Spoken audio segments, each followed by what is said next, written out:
Thank you for standing by, and welcome to American Airlines Group's second quarter 2024 earnings conference call. At this time, all participants are in a listen-only mode. After the speaker presentation, there will be a question-and-answer session. To ask a question during the session, you will need to press star 11. To remove yourself from the queue, you may press star 11 again. I would now like to hand the call over to Scott Long, VP of Investor Relations and Corporate Development. Please go ahead. Thank you, Latif. Good morning, and welcome to the American Airlines Group second quarter 2024 earnings conference call. On the call with prepared remarks, we have our CEO, Robert Isom, and our CFO, Devon May.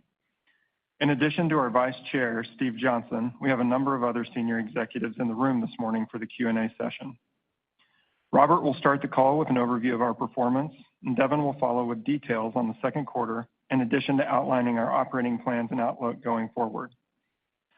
After our prepared remarks, we'll open the call for analyst questions, followed by questions from the media.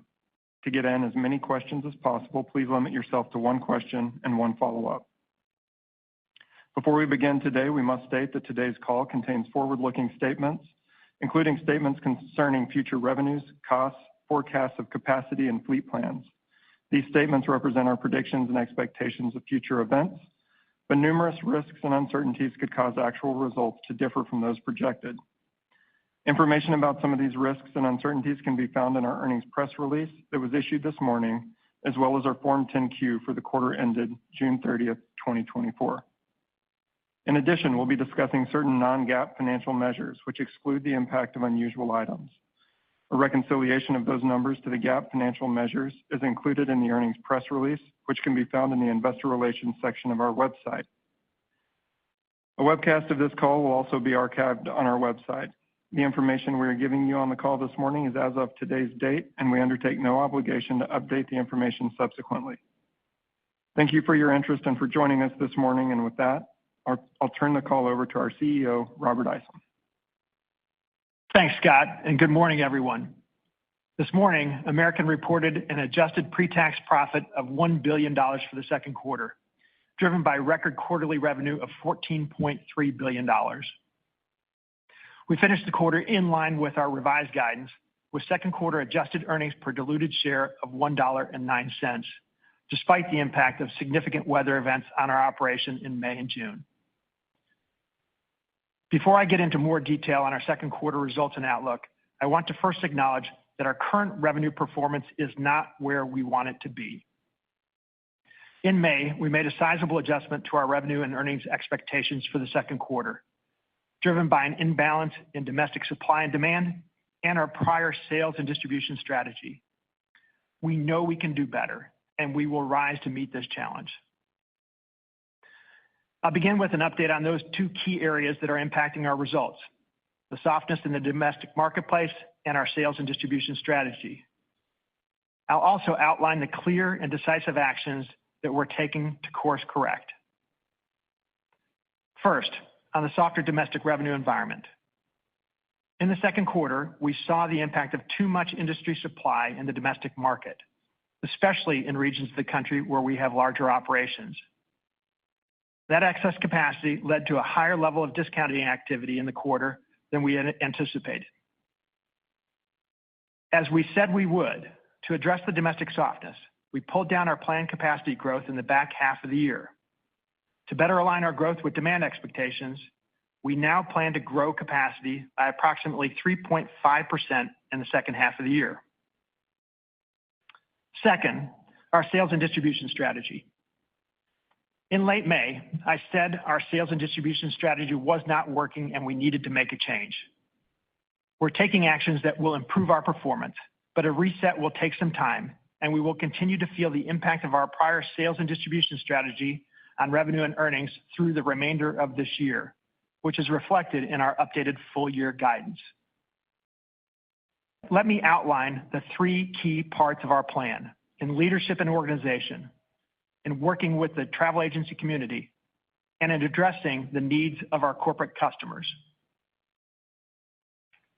With regard to our commercial organization, we immediately took action and changed senior leadership. Steve, our Vice Chair, second in command, and most seasoned and accomplished executive, has taken charge of our commercial efforts, reorganized the team, completed a deep dive on issues and opportunities, and laid out a recovery plan that we are executing on quickly. We have also strengthened our revenue forecasting processes. Our near-term actions are concentrated on winning back customers in our share of revenue in agency and business channels. To that end, in June, we reinstated fares in the distribution channel traditionally used by travel agencies and corporate managed travel programs. Approximately $14 billion of our annual revenue was booked through this system in 2023. This action ensures our product is available wherever customers want to buy it and removes the most objected to pain point of our previous distribution strategy. Next, we engaged our large TMC partners to put in place new incentive-based agreements to restore our share in those channels. Those efforts have been well received, and we are having good conversations with companies including Amex GBT, with which we have a long-standing relationship. We expect agreements with TMC soon, and we will then work to re-engage the broader business and leisure agency community. Additionally, we have eliminated plans to differentiate how customers earn miles based on where they book their travel, removing another significant obstacle impacting booking behavior and business relationships. Our products need to be attractive and easy to engage with. A significant piece of that is our Advantage Business program, which replaced our previous unmanaged programs for business travelers. Those previous programs generated more than $2.5 billion in revenue in 2023, nearly 75% of which was booked through travel agencies. With recent changes, we have now expanded the Advantage Business program's benefits so that participating companies will earn miles and end travelers will earn loyalty points wherever they book, including through travel agencies. Several more improvements are on the way to make the program easier for travel managers to use, and we have established a dedicated help desk for Advantage Business customers. Our agency and corporate partners have made it clear they want additional support as they do business with American. We have prioritized adding resources to our sales and sales support team and have made good progress already. In addition to the dedicated Advantage Business desk, the team has hired new account managers for our corporate customers, with more to come as we evaluate the appropriate level of staffing going forward. In August, we will significantly increase resources dedicated to sales support to give customers the assistance they need. The agency and corporate customer response to these changes has been positive, and we are starting to see share shift back to American. Our partners are incredibly important to American, and we recognize we have a lot of relationships to repair. I have spoken with more than 30 of my counterparts at our largest corporate customers to get honest and candid feedback. And these meetings and calls are occurring in parallel with our team's efforts to engage with customers at the travel manager level. The feedback we've heard demonstrates that changes we have made are focused on the right areas, and that agencies and corporate customers want to work with us as we continue to adjust our strategy. We will continue to listen and further refine our plans as needed. All of these actions and more to come are a sign of our commitment to win back any customers we have lost. We've made a lot of progress from where we were in late May, but we still have a lot of work ahead of us. Success will ultimately be measured by improved revenue performance and earnings, but it will take time. In the near term, we will measure success by tracking our agency and corporate share performance and the adoption of Advantage Business, and by the feedback we are hearing from our agency partners and corporate customers. I'm confident we'll regain the standing in the agency and corporate channel, and that, combined with our direct distribution strength, will put us back on track to producing revenues that will meet and exceed our long-term financial targets. Now, I want to spend a few minutes discussing our second quarter revenue performance in more detail. Our unit revenue was down 5.6% year over year in the second quarter, in line with our revised guidance. Domestic PRASM in the second quarter was down 6.4% year over year. Both short-haul and long-haul international PRASM performed in line with our initial expectations, with transatlantic unit revenue up year over year on 6.3% higher capacity. Revenue from our large managed corporations was up approximately 3% year-over-year in the second quarter. This performance is not reflective of our fair share of corporate revenue, and we're addressing it with the actions we're taking. We have work to do to get our distribution strategy back on track, but as a global network carrier, we have access to premium and loyalty revenue streams that will continue to perform well. Demand for our premium product and overall engagement with the Advantage program remains strong. In the second quarter, premium revenue, or revenue from customers seated in First, Business, Premium Economy, and Maiden Cabin Extra, increased 9% year-over-year.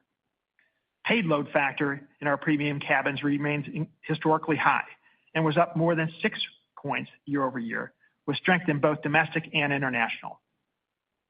With the planned refresh of existing aircraft and the expected deliveries of new aircraft, premium seating on American's fleet is expected to grow by more than 20% by 2026. Advantage program membership continues to grow. Loyalty revenues were up approximately 8% year-over-year, and Advantage members are responsible for 74% of premium cabin revenue. Total spending on our co-branded credit cards was up double digits year-over-year in the second quarter, once again highlighting the value of American's loyalty program. Turning now to our operation. In the second quarter, the American Airlines team produced strong operational results, despite some of the most difficult spring weather conditions we have ever faced and continued challenges with several of our suppliers. Spring is always a good test for our summer preparedness, and the weather we encountered in May and June tested us like never before. Just as we'd ramped up to summer level capacity in mid-May, we were faced with severe weather that affected operations at multiple hubs and impacted our operational performance, and the volatility continued into June. By mid-June, we'd regained our operational momentum, and it's clear our underlying resilience is strong, and we've made further strides in our ability to recover swiftly from these events. We've done an outstanding job of managing through unexpected weather disruptions, and our frontline team deserves tremendous credit for their efforts to get the airline back on track again and again. And speaking of disruptions, I'd be remiss if I didn't take a moment to applaud the entire American Airlines team for their work last week to quickly recover from the global CrowdStrike outage that hit businesses and governments worldwide. By Friday evening, American's operation had recovered and was set up for a strong weekend. On Saturday, we ran a near 99% completion factor and were fully recovered. The best operational performance among U.S. network carriers over the weekend. American recovers from irregular operations better than anyone in the industry, and that was certainly the case following Friday's unprecedented disruption. Finally, and importantly, we're pleased to have reached a tentative agreement on a new contract with our Association of Professional Flight Attendants. Upon ratification, this contract will provide immediate financial and quality of life improvements for American's flight attendants, one that we're proud of and one our flight attendants have earned. I'll come back in a few minutes for some final thoughts, but now I'll turn it over to Devon to talk more about our second quarter financial results and the outlook for the third quarter and full year. Thank you, Robert. Excluding net special items, we reported a second quarter net income of $774 million, or adjusted earnings per diluted share of $1.09. We produced record revenue of $14.3 billion in the quarter, up 2% year-over-year. Unit revenue was down 5.6% year-over-year on 8% more capacity.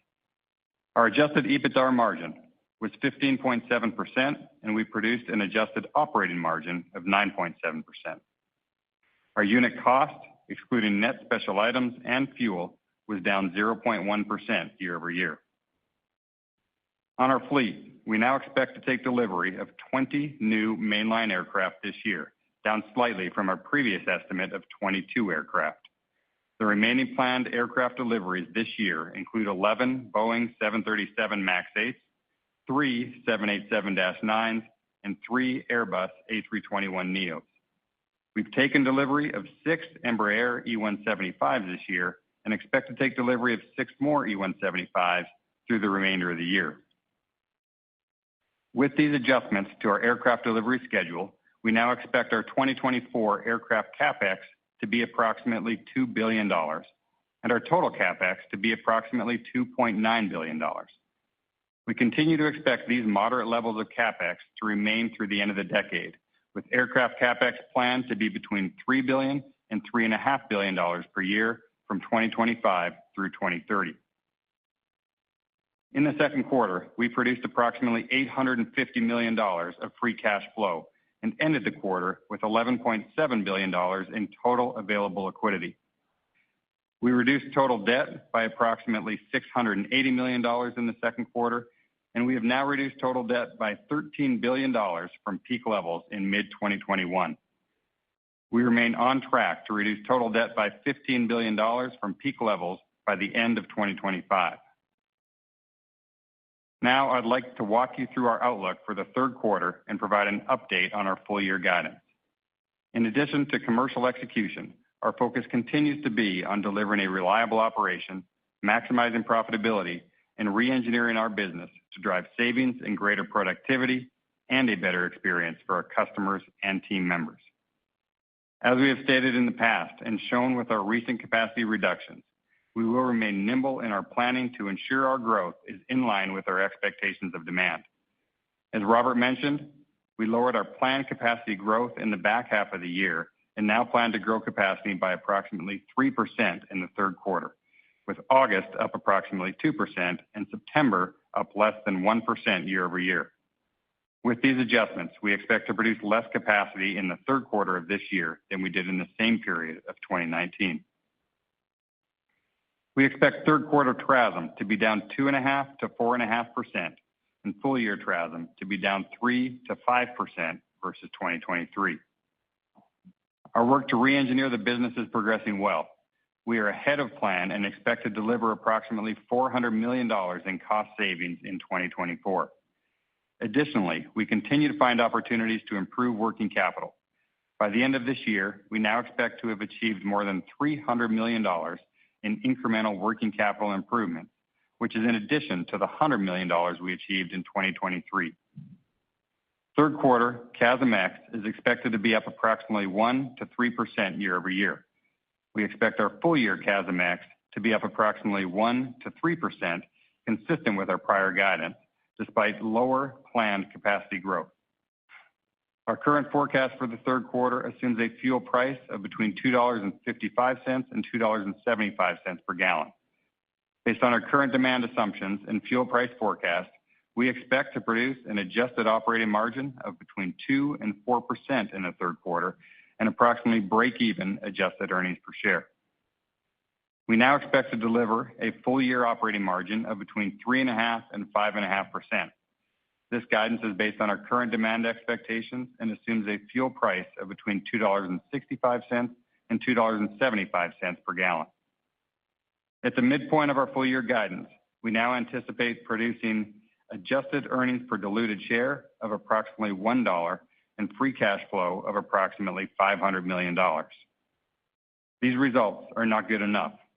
Our team is focused on commercial execution and delivering results, and I'm confident we can close our relative margin gap with our peers and achieve our long-term financial targets. Now I'll turn it back to Robert for closing remarks. Thanks, Devon. Our airline is designed to deliver results for our shareholders, results for our customers, and results for our team members.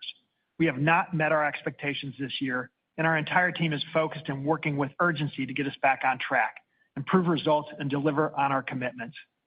That will drive value for our shareholders and all of our stakeholders. As we take a step back, the foundation of our business remains strong, and our priorities remain the same. Our operational reliability continues to perform at historically strong levels.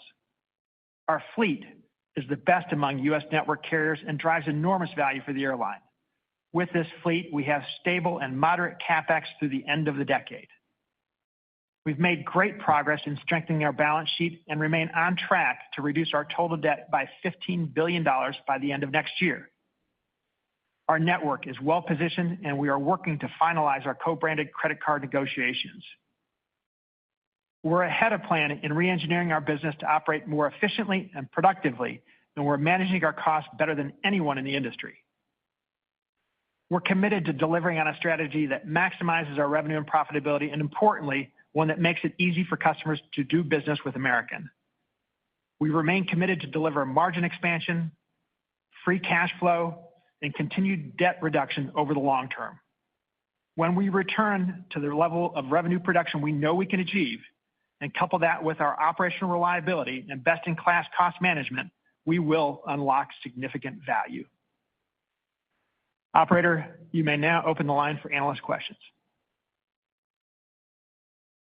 As a reminder, to ask a question, you will need to press star 11 on your telephone. To remove yourself from the queue, you may press star 11 again. To allow everyone the opportunity to participate, you will be limited to one question and one follow-up. Please stand by while we compile the Q&A roster. Our first question comes from the line of Michael Linenberg of Deutsche Bank. Oh, hey, good morning, everybody. Hey, Robert and David, appreciate you giving us the full year TRASM guide, so we actually have third quarter and fourth quarter. And just based on that, by inference, it would suggest that that fourth quarter is still going to be under pressure. In fact, it could be negative, and yet when I think about the decel and your own capacity growth and what we're seeing around in the industry, as we look into that, fourth quarter, is it that, the corporate disruption or, your strategy, your sales and distribution strategy and the impact that it's had on the corporates, that it's going to take a lot longer? Or embedded in that, are there other factors like, maybe more moderate demand sluggishness, whether it's U.S. or international? That revenue forecast does seem a bit anemic in the fourth quarter. If you could drill down into that, that'd be great. Thanks. And I have one more. Hey, Mike, I'll start. Hey, look, the forecast that we produce is based on what we see in the marketplace today. We all know that there's a supply and demand imbalance, and we're taking swift action to make sure that we are reducing our plane capacity growth in the back half of the year. But it's still a murky environment from that perspective, and we're going to have to see where the industry settles. A lot of our problem is caused by our sales and distribution strategy that we put in place in 2023.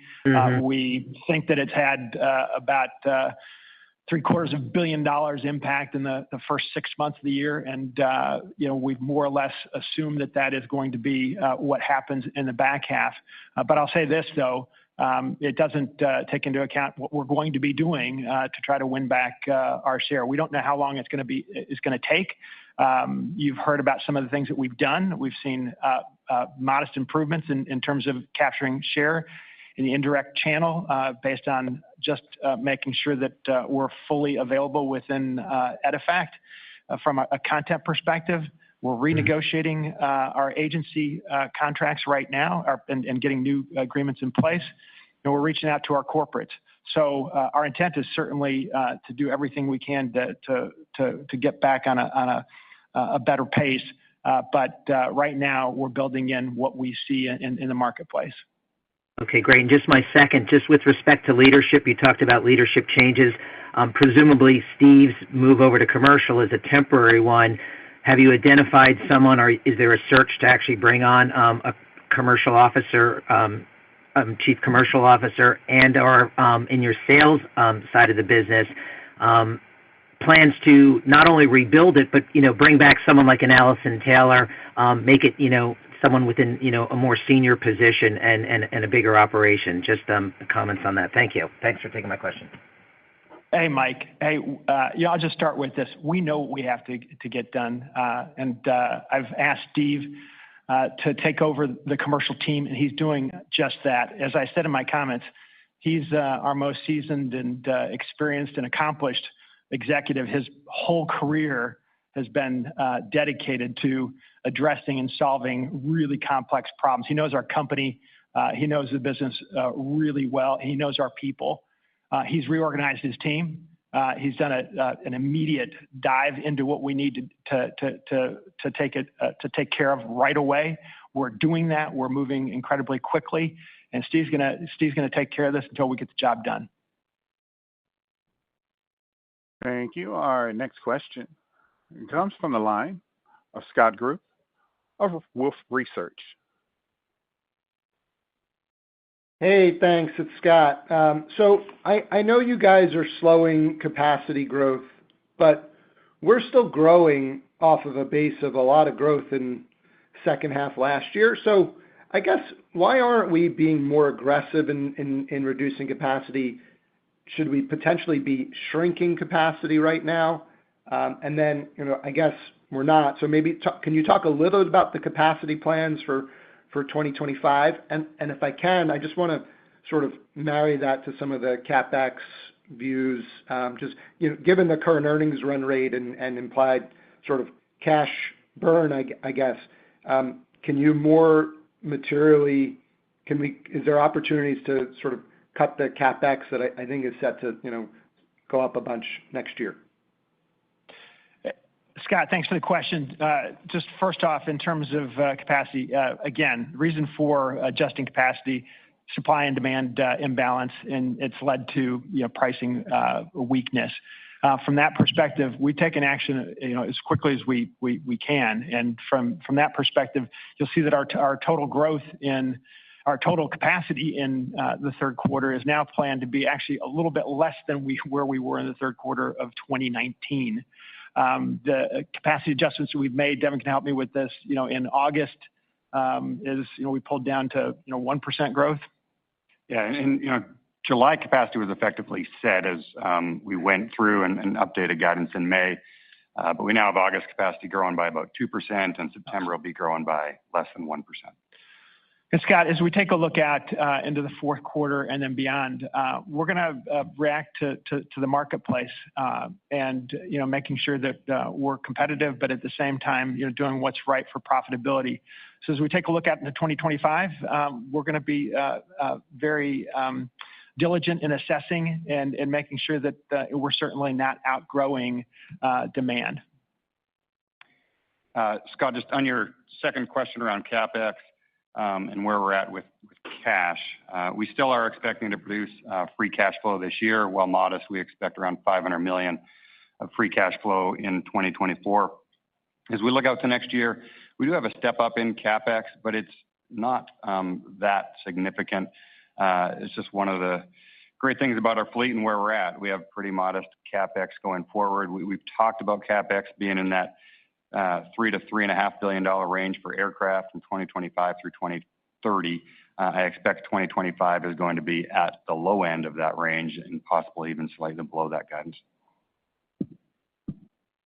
Thank you. Our next question comes from the line of Jamie Baker of JP Morgan Securities. Oh, hey, good morning, everybody. So in a perfect world for Americans, so let's just, ignore aircraft constraints, for the moment. If you could just snap your fingers, what do you think Americans' optimal domestic to international balance would be? I mean, it seems like part of the problem, at least from my perspective, is, that you're oversized domestically, undersized internationally. Perhaps you don't agree with that, but just wondering your thoughts in this regard. Hey, Jamie, thanks for the question. Look, there's no perfect world. And in terms of snapping fingers, we all know that, we're the product of, years and years of building our network and our system. I really like where we are from a network perspective. One of the things everybody needs to be mindful of is that, regional differences in terms of growth and profitability are going to happen. They happen every year, and there's differences in terms of international demand versus domestic. When you take a look at our network and where we're strongest, it fits very well with where both population growth and economic demand is forecast now and long into the future. The basis for international is building our domestic network and our ability to fly into our partners' hubs and into secondary cities in Europe and Asia and South America. It's built on the strength of our North American network, and we're really pleased with what we've built over time. short-haul international and MCLA. We're really pleased with what we've built in terms of our hub structure. So my answer to your question is I love the basis on which we can operate. And as we see where demand strength around the world is going and how it's going to change, we're going to build off of the strength that we've put so much time and energy in over the years. Okay, thanks for that perspective. And second, as we think about Advantage, given some of the, profit challenges, do you think that alters your hoped for improvements in loyalty returns? I'm just putting myself in, let's just say, Citibank's shoes. For example, if Delta and Amex returns are the gold standard for loyalty, I just have to wonder if Citi would take your profitability into consideration as you renegotiate. Is that a flawed assumption? I think it is a flawed assumption. Look, loyalty revenue has been one of the bright spots in terms of our revenue performance year over year. And I think, Devin, help me out. Loyalty revenues grew by 8% year over year. We think that we can do a lot better than that. And it's based on not only what I see in our loyalty program and how attractive it is to our customers, but also by our partners. Citi is certainly, at the forefront of that. They absolutely want to get involved in more and deeper ways. We're going to take advantage of that. And the opportunity for us is actually making up some of the ground versus where our other network peers are. And I have great confidence we're going to be able to do that because I know that in terms of the negotiations that we're pursuing, that it's going to be a better deal in the long run and produce results that I think will be very positive. Thank you. Our next question comes from the line of Savi Syth of Raymond James. Hey, good morning, everyone. Just kind of wondering on the cost side, the execution has been better, and wondering how what's driving that, and as you kind of build back your sales force, do you see any changes there, or do you expect to kind of continue outperforming on the cost side? Well, we are really proud of our cost performance over the past several years. We have been industry leaders in our unit cost performance, and it's just been focused across the board. It starts with a really strong operation, but we have been talking a lot about how we are re-engineering the business for efficiency and leaning into technology to drive better productivity and a better experience for our team members and customers. So we're continuing on that. I feel we're progressing really well. I do expect some amount of cost pressure as we rebuild the sales staff. There's going to be some cost pressure as commissions go up, but I think we're managing costs better than anybody. And as we get into 2025, we'll have the same focus that we've had for the past several years. Hey, and Savi, I'll just add to that. That's one of the things that gives me great pride in what the company has done, but also it's the basis on which we're building and back. We've managed costs better than anybody.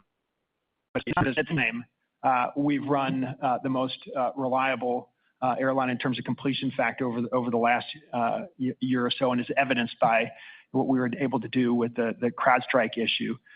We've got a great fleet, low CapEx. As I mentioned, earlier, we're going to be renegotiating our co-brand credit card relationships. And I do think that there's even further things that we're going to be able to do from a cost perspective. What we've got to focus on right now is regaining the share that we ceded from an agency and a corporate perspective. When we get that back, which we will, and you add that to the strength that we have in the other areas that I mentioned, we're going to get back on track, margin expansion, free cash flow production, and then a continuous path to improving our balance sheet strength. That's helpful. And if I might, on the capacity side, just kind of follow up Scott's question there. What's your domestic capacity kind of growth run rate here versus international? Because I'm guessing with the fleet delays, it's still a lot more domestic capacity growth where you're seeing more of the pressure as well.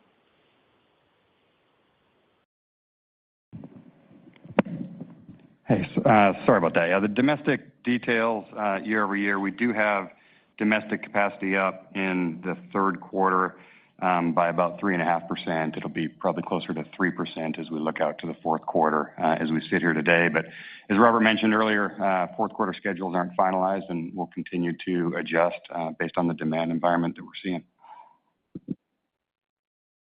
Thank you. Our next question comes from the line of Connor Cunningham of Melius Research. Hi, everyone. Thank you, Sydney. You mentioned that you're starting to win back some share from the lot on the business side. I'm just curious on how you're doing that, and is there a cost headwind associated with it? And I'm just trying to understand the margin profile as it's kind of won back from others out there. Thank you. Hey, Connor. I'll start with, look, the actions that we've taken so far have been, really, straightforward, and that is making sure that American's content and product is available to any channel that wants to access it. That's done, and that's just that alone has resulted in us winning back passenger share. Now, the next steps to that are then going to be making sure that we reestablish productive relationships with the travel management companies and agencies. We're doing that. And I believe that will unlock further share growth. And then on top of that, as I mentioned, in my comments, I've talked to dozens of corporations, and after getting content available, and then also making sure that we have appropriate relationships or in agreements in place with travel management companies. The next is to make sure that we're doing everything that we can to have the right agreements in place with our corporate customers and to support them in a way that they feel valued. I know that we've started down that path, and everything that we're doing is about winning back that share. I'll just be frank. We over-indexed on direct, and we've got to find a way to play in the richer pool of indirect revenue, and that starts with having content, having relationships, positive relationships with travel management companies and agencies, and then supporting our corporate customers in the ways that they feel valued. Okay, helpful. And then I get that you're making changes to distribution and your network orientation isn't one for one, but in the past you've talked about how you're pleased with the network product, the onboard experience. You mentioned that you plan on closing the margin gap. I just struggle to see how that happens without a more wholesome look at the product and network. And the reason why I ask is there continues to be an ongoing concern just around liquidity for you guys as cash burn kind of continues to be where it is today. Thank you. Thanks, Connor. Look, I'll start with this. Up until through 2023, we had been closing the margin gap with our top competitors. The one thing that we did differently than others in 2023 is we put in place a new sales and distribution strategy. We've recognized that that's not working, and we're making immediate adjustments to that. I've sized it for you in terms of the impact, which is large, and that is I think it's had an impact of about $750 million in the first 6 months of the year. That is something that we know that we can reverse and get back on the track of where we had been, which was up until the first quarter of this year, 7 consecutive quarters of profitability, really doing a nice job of hitting guidance and closing margin gap. That is something that's still all in front of us.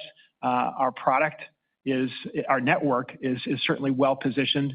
Our product is as well. That said, just like the rest of the industry, there's a supply and demand imbalance. We're taking action. I think that's going to help considerably. But you'll see us get back on track as we capture our share to, as I said before, margin expansion, free cash flow production, and making sure that we have a solid balance sheet. Devin? Yeah, Connor, just on your question on where cash is, and you mentioned cash burn. As we talked about in the script, we don't have cash burn this year. We're producing free cash flow. We ended the second quarter with over $11 billion of liquidity. We have reduced total debt by $13 billion from peak levels. Our net debt is lower today than it was at the end of 2019. So from a cash perspective, we feel we're in really good shape. We expect to continue to delever as we go through 2025, and we expect to hit our 2025 target of total debt reduction of $15 billion. Thank you.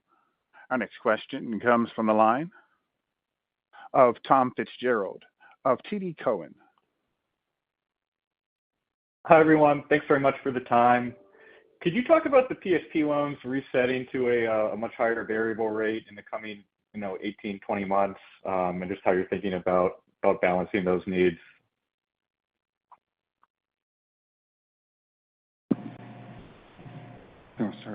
Okay.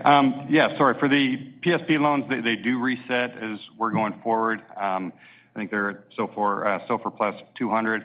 So still a pretty good rate for us, but we'll continue to watch the market. And if the marketplace allows for refinancing at better rates, we'd look to do that. But for now, we'd see them remaining outstanding until maturity. Okay, thanks very much. And then, sorry. Go ahead, Tom. Oh, I was just going to switch to follow up. So if you have more to go there, Robert, I'm happy to pause. No, go ahead. Okay. I'm just curious on the network side, how you guys are thinking about the hub structure and whether you need to maybe pull back in any of the coastal gateway markets, or and how you're thinking about the fortress hubs like CLT or DFW. There's talk about one of your neighbor in Dallas expanding more in DFW. Just curious how you're thinking about your network strategy overall. Thank you. Oh, no, we're very pleased with our positions in both in DFW and Charlotte. You'll see that the majority of our growth this past year has been in those hubs. We really look forward to reestablishing as we are able to, as we're bringing our regional network fully back up to speed. We're very much looking forward to filling out our presence in both Philadelphia and Chicago as well. I like what I see in DCA, Reagan National, and how that is coming back. And again, while there's been pressure in short haul Latin, Miami and Phoenix have all done fairly well for us as well. So in regard to our system, we're making sure that we're flying where we can produce the greatest level of profitability. And one of the things that I'll just underscore again is that, business traffic is something that, travels throughout the country, throughout the world. We're poised with our network to serve, I think, almost 90% of, the places that you might want to go in the world. We've got a network that is going to appeal. And right now we've got to go back and win back our business share. So, Tom, thanks for the question. But what I wanted to say, though, was I want to just take a quick moment to recognize your predecessor, Helene Becker, for her accomplished career and the valuable work and contributions to our industry over the past 40 years. And I'm pleased to say that I've known Helene for a lot of those 40 years. So from all of us at American, Helene, we'll miss working with you. We wish you the very best in your new advisory role. And Tom, best of luck to you as well. Thank you. Thank you. Our next question comes from the line of Duane Pfennigwerth of Evercore ISI. Hey, thanks. Just on the, the mismatch of domestic supply demand, if we could track back to earlier this year, maybe to Investor Day, what was the thinking on 9% domestic growth in 2Q? It feels like at any point that would have been really out of sync with the GDP, even stable GDP, and trying to better understand what the company was solving for. Was it CASM goals or share goals? And with the change in leadership, do you now have an opportunity to put more of a weighting on what the economy may actually be doing from a network planning perspective?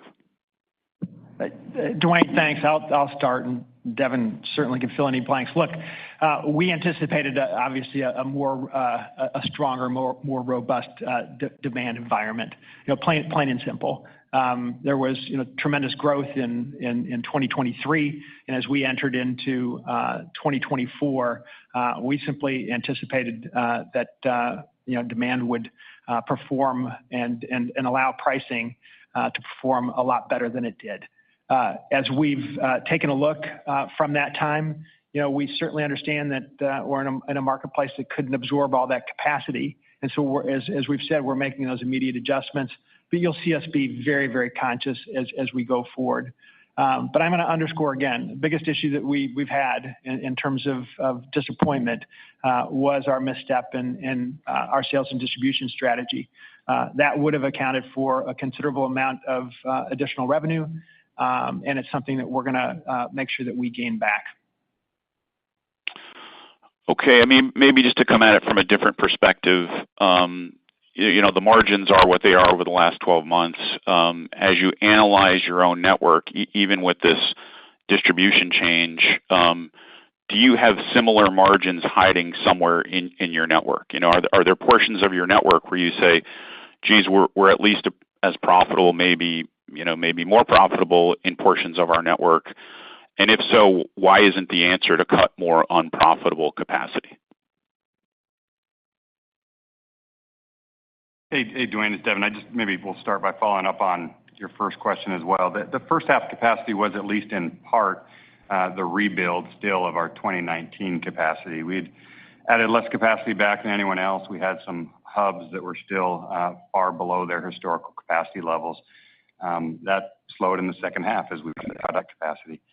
On your second question around unprofitable components of the network, this is something that we're always looking is to move capacity into our most profitable parts of the network and to improve on areas of the network that are softer. But we have a fantastic hub network. There's always going to be best performers and performers at the other end. We think all of our hubs can be solidly profitable. And while there are some laggards today, we have a revenue team that has a strategy to improve on it. Thank you. Our next question comes from the line of Andrew Dodora of Bank of America. Hi, good morning, everyone. I guess just touching on demand, given what transpired with the promo environment over the last few months, have your thoughts around the demand backdrop changed at all? And are you seeing any areas of demand softness, or are there any geographies where maybe the promotional environment did not stimulate demand the way that you would have thought? So I'll start, Andrew. So look, from a regional perspective, a lot of the capacity that has come in to the industry has been in places that we've been traditionally strong. But I also expect that as we take a look going forward, that the adjustments to capacity will likewise be in places that potentially benefit us as well. But as we've seen significant pressure in parts of our network that have been profitable and continue to be quite profitable, but just less so. So things like our short-haul international MCLA. We've seen some pressure in other places. A lot of it, again, due to the fact that we've missed out on a pool of premium revenue and business traffic that we're gonna win back. But as I take a look overall, I don't see a lot of variability in terms of impact throughout our system, other than what I've noted. Okay, thank you for that. And then, Devin, just a housekeeping question. Can you remind us, is the new flight attendants deal in your guide, and have you been accruing for that over the first half of 2024? There has not been an accrual for it through the first half of 2024. It is in the guide starting in September when we assume ratification, and then it's in our fourth quarter outlook as well. Thank you. Our next question comes from the line of Sheila Kahyaoglu of Jefferies. Hi, this is Kyle and Chloe on for Sheila. Thanks, guys. I wanted to ask the cash picture question a little differently, as free cash flow is down, $1.5 billion on the year. And if we look into 25, the guide was greater than $2 billion, which is presumably handicapped and was on a like-for-like basis, the amount of debt that was supposed to come out next year. So just wondering how you bridge that, given you reiterated the sub-$35 billion in the out years here. Sorry, a little bit of trouble hearing the question, but around cash and cash outlook for 2025, yeah, we had been projecting greater than $2 billion of free cash flow in 2025. We're not updating our 25 outlook right now. Obviously, we expect to perform better on top line, but we'll give guidance as we get into next year. As it relates to our total debt reduction expectations, we were tracking ahead of our $15 billion plan before. We have a lot of liquidity. We have the ability to go ahead and raise additional debt if we need to, but right now, the expectation in 2025 is that we will produce free cash flow. We will meet our $15 billion debt reduction target, and we'll have solid liquidity as we get through the year. Okay, thanks. And then just my follow-up is on the commercial strategy, given your large Texas peer today announced some changes around what will be more premium-like seating. So maybe just initial impressions as it relates to the commercial strategy and the share changes that you guys are hoping to see. Thank you. Well, I'll just start with, look, premium business is important to us, and as I mentioned, it's one of the bright spots that we've seen year over year, and we anticipate that strength is going to continue. It's going to continue. We're going to invest in it. We're going to invest in it with real product, real hard product, and it's not something that we have to talk about. It's something that we have and will continue to grow in our fleet. So not only do we have the most premium seats of any carrier in the marketplace today, but we anticipate growing those by 20% as we go out into 2026. Headlining that is new 321 XLRs that will come in 2025. That will be a great product for things like short-haul Europe, as well as augmenting our transcontinental fleet, our operations. We're going to be redoing our 777-300s that will add premium seating, new flagship suites, and then add to that deliveries of 787-9s as well with flagship suites. So overall, I feel really good about what we can do. And I'll just say as well, look, we've been operating a premium network, a worldwide network for decades, all the way back to our early days. We feel really confident about our ability to operate against any type of competition. And I really like where our fleet, our product, and our ability to service that stands right now. Thank you. Our next question comes from the line of Stephen Trent of Citi. Good morning, everybody, and thanks very much for taking my question. The first, if I may, I know in sort of follow-up to Jimmy's earlier question, I can appreciate that you guys sort of hit the reset button on your co-branded card agreement.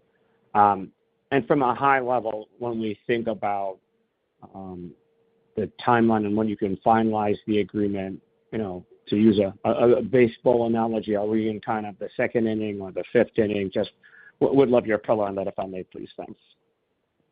Steve? Sure. Thanks for the question. We've been in discussions with our partners about our next co-brand arrangement for a while now. Maybe the fifth inning is probably a pretty good analogy, but long enough to know that we and they are really enthusiastic about what we can do next. And so we're really excited about getting to the eighth and the ninth inning and getting it wrapped up. Okay, I appreciate that. And also just kind of a follow-up, we had, of course, Friday, the global network outage and what have you, where, you guys didn't seem to be much impacted at all. And I'm curious if you might be able to give a little color what you guys are doing technologically that perhaps led you to avoid the issue? Or was it something fortuitous? You just have a different supplier, or we just love to understand. Thank you. Thanks, Stephen. Yeah, I'll hand it off to our Chief Operating Officer, David Seymour. But I'll just say this: we're super proud of our ability to really react to any type of disruption. This was notable, and I think it just shows how strong we are in terms of our operating prowess. David. Yeah, no, thanks for the question. And like Robert talked about, really proud of what the team did. But just like other airlines and businesses worldwide that were impacted by CrowdStrike, many of our operating systems were taken offline. But within an hour of that outage, we assembled the right operating teams and IT experts to develop and execute a plan to get our systems back online and the aircraft moving again. And that allowed us to return to normal operations by the end of Friday. Our key differentiators really become the hallmark of our operation, and that is swift recovery from any significant disruption that the airline feels. As Robert talked about, we see a lot of weather, and you've seen us focus on that and lead the industry in recovery for the last several years, and we're going to continue to do that.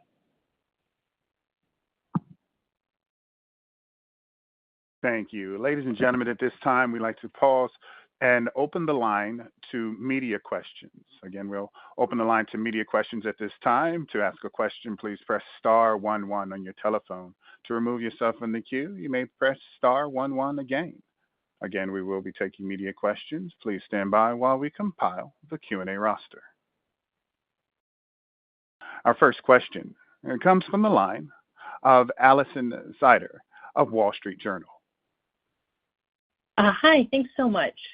On the sales strategy, sales and distribution, I'm curious if you can share anything about what you were hearing from partner airlines like British Airways, other One World airlines, kind of during all this. Were you getting negative feedback from them, and kind of how are those conversations now? Thanks, Allie. Look, our partners, we go to market with them. And so the feedback that we're hearing from them is similar to what we're hearing from our customers, which is they want us back and available in every place that we can be sold. They want to participate in a richer mix of business. They want to certainly be attentive to the way our product is sold in the U.S. And so from that perspective, they are encouraging us, number one, to get content back out. Second, to make sure that we have agreements in place that facilitate the sale of our product through travel management companies and agencies, and that they want to have great relationships with corporates. They're incredibly supportive. We're in it together. And in the case of BA, we have a decades-long business with them as a joint business across the Atlantic. And I know that they are incredibly interested in us getting back on track. And on the CrowdStrike outage, I know David, you just touched on some of this and have written about it, but what was it that kind of allowed you to move so quickly when other airlines seem to not be able to? I mean, did you have more redundancies or systems that were able to keep operating during the outage, or kind of backup plans in place, or systems that aren't exposed to Windows? Just curious what you think the differentiator was. So, Allie, I'll take this. I'll save David from patting himself on the back. Look, David has assembled an incredible team, and I feel like we have more experience from an operations perspective overall than just about anyone in the business. And what we have to go through just in terms of weather, across our network, it gives us great experience in terms of disruptions. And one of the things that we've learned is that in terms of any disruption, you better keep track of your aircraft, certainly, but also your crews, wherever they are. And you probably ought to take action as quickly as possible to make sure that you don't lose visibility for the purpose of recovery. We've built technology, and we've done the right things to ensure that we take early precautions, early steps, and that ultimately results in a better outcome.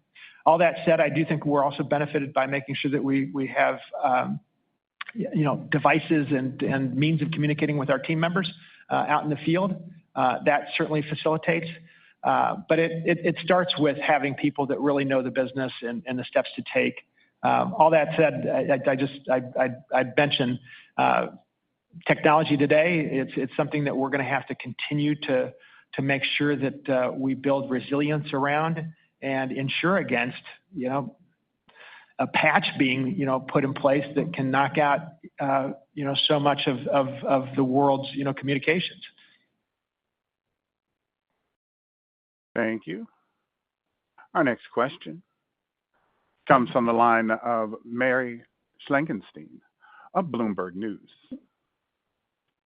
Hey, good morning. I wanted to follow up just a little bit on Allie's first question. When you said that the feedback you got from your oneworld and other partner airlines was similar to what you're hearing from corporate customers, did you also hear from them from some frustration and displeasure at the results of your change in corporate strategy? We're in communication with our partners, constantly, and what they, are interested in seeing us do is to take quick action when we see any type of issues. We've been alongside them. As I've said, we identified deviation in terms of our revenue performance versus some of our large network peers in the first quarter. We thought that was going to reverse itself. It didn't. When we identified that we needed to make a change, we were really quick, and we've kept our partners in touch all along, and they know our plans and certainly are supportive. Okay, and on the $1.5 billion impact that you see for the year, is that an impact to income, to revenue, and do you expect it to stretch out into 2025 as well? It's revenue based, and so, but it's rich revenue, so it absolutely positively has a big impact on contribution. As I said, we're taking steps immediately to reverse some of the reaction in terms of getting content out. We'll see the benefits of new agreements with travel management companies and agencies in the coming months. Work with corporations may take a little bit longer, but we're addressing that as quickly as we can. And so as I take a look out, we're going to try to get in a good spot to kick off 2025. But we'll have our work. We'll have work to do. But all that said, I am confident that over time we'll recapture our share. This concludes the Q&A portion of the call. I would now like to turn the conference back to Robert Isom for closing remarks. Sir? Thanks, Latif. I appreciate everybody's time. We take the situation in terms of revenue production very seriously. As I said before, we've taken immediate action to address the supply and demand imbalance as we look into the back half of the year, and we'll be very focused on it as we do our planning for 2025. In regard to our sales and distribution strategy, we're taking the steps to get back on track. We're doing that very quickly. We've talked a lot about that.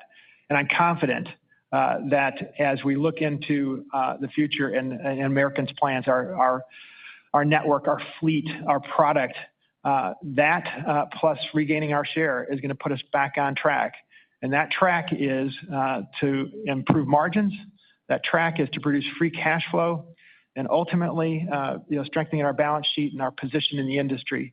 We're committed to that. We're going to get back to work on it right away. Thanks. This concludes today's conference call. Thank you for participating. You may now disconnect.